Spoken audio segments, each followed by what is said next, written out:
ఏదైతే తురకపాలెం ఉందో గుంటూరు జిల్లాలో ఉన్నటువంటి తురకపాలెంలో ఒక ఇష్యూ జరిగి 27 మంది చనిపోతే ప్రభుత్వం 5 లక్షల రూపాయలు ఎక్స్గ్రేషియా ఇచ్చింది.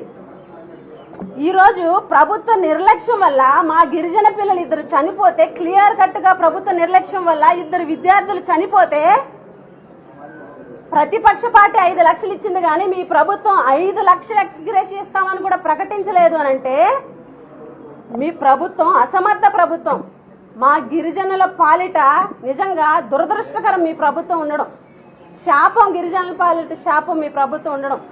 అక్కడ ఉన్నటువంటి వాళ్ళకి 28 మంది చనిపోతే 5 లక్షలు ప్రకటించినప్పుడు మీ ప్రభుత్వ నిర్లక్ష్యం వల్ల చనిపోయినటువంటి విద్యార్థులకు మేము ఎక్స్గ్రేషియా అడుగుతుంటే కనీసం ఇప్పటి వరకు కూడా ఒక స్టేట్మెంట్ కూడా ఇవ్వనటువంటి దుర్మార్గ ప్రభుత్వం ఈరోజు ఆంధ్రప్రదేశ్లో ఉన్నందుకు మేమందరం కూడా చింతిస్తున్నామని చెప్పి ఈ సందర్భంగా తెలియజేస్తూ